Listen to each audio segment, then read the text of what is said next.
Belum. Oke, mulai. Bismillah.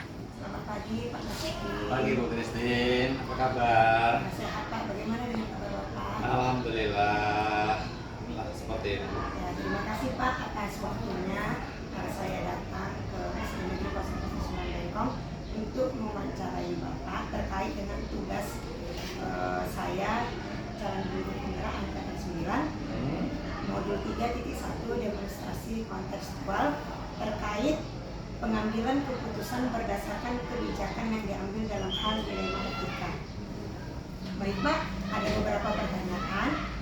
Yang pertama, selama ini bagaimana Bapak mengidentifikasi kasus-kasus yang merupakan dilema etika atau rujukan moral? Mengidentifikasi ini kasus dilema etika ini siswa atau guru atau dua-duanya lah ya. Ya Pak, boleh Pak. Jadi mengidentifikasi ini ya kita tengok sejauh atau seperti apa nilai-nilai etika yang dilanggar atau merasa terlanggar, karena kan etika ini kan berhubungan dengan sosial budaya masyarakat. Jadi kita harus tahu dulu tuh seperti apa kasusnya. Jadi kasus siswa boleh Pak? Jadi ketika anak-anak yang ada pelanggaran etika atau moralitasnya ini ya kita panggil anaknya tersebut, kita ajak diskusi, kita tanyain lah anak ini kenapa seperti ini, kenapa begitu dan seterusnya. Intinya kita panggil individunya dulu. Baik Pak, pertanyaan yang kedua, bagaimana Bapak menjalankan pengambilan keputusan di sekolah, terutama untuk kasus-kasus di mana ada dua kepentingan yang sama-sama benar atau sama-sama mengandung nilai kebajikan? Kalau ada sebuah kasus yang harus dipilih salah satu sementara dua-duanya mengandung nilai kebenaran atau kebajikan, kita lihat dari aspeknya dulu. Jadi kalau kita utamakan yang mengandung nilai-nilai kemanusiaan, nilai-nilai universal. Karena kalau bangsa kita ini kan sosial budayanya kan banyak, beragam, beraneka ragam. Jadi menurut etnis saudara kita A belum tentu bisa diterima B. Makanya, tetapi mereka pasti sepakat kalau ditengok dari nilai kemanusiaan, kebersamaan itu pasti sama. Jadi intinya kita harus tengok nilai-nilai kemanusiaan, nilai-nilai universal, kepentingan umum itu mungkin yang jadi landasan saya untuk mengambil kebijakan. Baik Pak, pertanyaan yang ketiga, langkah-langkah atau prosedur seperti apa yang Bapak lakukan selama di sekolah? Prosedur atau langkah biasanya kalau ada masalah seperti itu tadi, pertama kita panggil individunya, baik guru ataupun siswa, kita ajak komunikasi. Setelah itu kita analisa lah yang latar belakangi peristiwa itu, kita tanya rekan-rekan sejawatnya, komunitasnya, kita catat di dalam sebuah buku catatan pembimbingan kasus lah, itu sebagai administrasi kita, upaya-upaya kita. Jadi dimasukkan ke dalam Buku kasus dulu. Kemudian Pak, pertanyaan yang keempat, hal-hal apa saja yang selama ini Bapak anggap efektif dalam pengambilan keputusan pada kasus-kasus dilema etika? Kalau yang beberapa peristiwa pengalaman itu yang paling efektif pendekatan secara individual, personal. Kita komunikasi, kita ajak komunikasi dengan baik, dengan santun, dengan lemah lembut. Anak itu nanti akan bercerita, atau rekan kita guru itu pasti akan terbuka, open. Kenapa kok sampai terjadi hal seperti itu? Ya, akhirnya kan kita berdiskusi, intinya kita komunikasi, berdiskusi supaya kita kesannya juga tidak mendikte, tidak mendoktrin, tidak menggurui, jadi sama-sama enak. Karena ini berhubungan dengan etika. Baik Pak, pertanyaan yang kelima, hal-hal apa saja yang selama ini merupakan tantangan dalam pengambilan keputusan pada kasus-kasus dilema etika? Tantangannya yang jelas tadi Bu, latar belakang, kadang-kadang budaya tertentu itu kekeh gitu, artinya daya anut, dia terlalu meyakini kebenaran menurut segmen atau gaya sudut tertentu.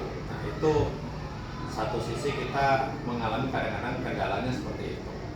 Nah kita ajak diskusi bermusyawarah tadi secara pribadi untuk membuka bahwa itu benar tapi belum tentu baik atau benar untuk keseluruhan. Nah itu yang harus kita ada diskusi tadi. Baik Pak, kita lanjut pertanyaan ke-6. Apakah Bapak memiliki sebuah jadwal tertentu dalam sebuah penyelesaian kasus dilema etika? Apakah Bapak langsung menyelesaikan di tempat atau memiliki sebuah jadwal untuk menyelesaikannya?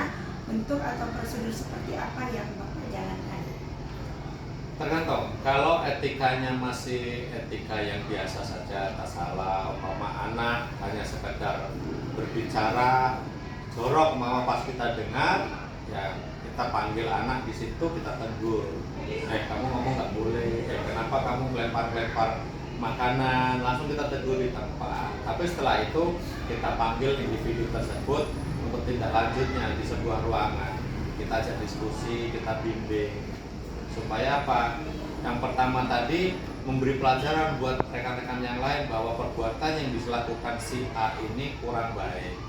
Contoh melempar kawannya dengan makanan, itu kan etikanya kan nggak baik. Supaya pembelajaran juga bukan yang lain. Tetapi secara individual, secara tidak lanjut kita panggil secara pribadi. Kita ajak diskusi, kita kasih bimbingan, kita kasih pembelajaran bahwa hal-hal itu kurang baik dan seterusnya. Oke, baik Pak, kita lanjut pertanyaan yang ke-7. Adakah seseorang atau faktor-faktor apa yang selama ini mempermudah atau membantu Bapak dalam pengambilan keputusan dalam kasus-kasus dilema etika? Banyak. Jadi saya secara pribadi kan harus minta pertimbangan. Kalau berhubungan dengan rekan guru, ya saya biasanya minta diskusi dengan guru-guru senior.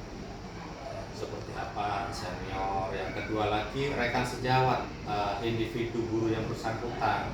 Seperti apa kebiasaannya, bagaimana seterusnya, supaya tadi ketika kita menyelesaikan masalah itu kepada yang bersangkutan, yang bersangkutan tadi tidak merasa digurui, tidak merasa didoktrin, tidak merasa di apalah, jadi enak, dia akan menerima dengan enak, hatinya tuh dengan lapang, ikhlas sebenarnya menerimanya.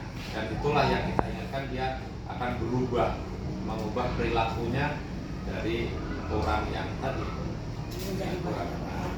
Baik Pak, pertanyaan yang terakhir, pertanyaan yang ke-8. Dari semua hal yang telah disampaikan, pembelajaran apa yang Bapak petik dari pengalaman Bapak dalam mengambil keputusan dilema etika? Pembelajaran yang jelas, yang pertama kita ini zaman sudah seperti ini, kadang-kadang kan pendidikan orang tua dari rumah itu tidak seperti anak-anak kita zaman dulu. Orang tua kita secara tegas tentang pola hidup, perilaku, etika, moral itu dijaga betul. Nah, kadang-kadang zaman sekarang ini para orang tua sibuk bekerja dan seterusnya. Kadang-kadang anak pulang sekolah, orang tua nggak ada yang di rumah. Akhirnya anak nonton TV dengan alat-alat teknologi, itu tantangan tersendiri. Kemudian ya termasuk tadi setelah guru senior, kita rekan-rekan sejawat. Intinya komunikasi secara personal individual, kita utamakan secara humanis lah, supaya sama-sama enak. Karena ini etika ini kan sesuatu nilai yang sangat makro, holistik banget. Nggak bisa kita satu sisi, satu sudut pandang saja, oh ini nggak baik, ini melanggar gitu. Makanya tadi saya tekankan etika itu nilai-nilai universal, nilai-nilai kemanusiaan. Ya. Baik Pak, terima kasih Pak atas waktunya Pak. Sama-sama Bu Semoga Siska. Bapak sehat-sehat dalam melaksanakan tugas Bapak di Amin. SPP 009. Amin, amin, amin. Begitu juga dengan keluarga Bapak, sehat dan dilancarkan semua usaha. Terima kasih, Sama-sama. Pak. Mudah-mudahan Bu Christine sukses menjalani proses selanjutnya sebagai CGP. Ya Pak, terima kasih.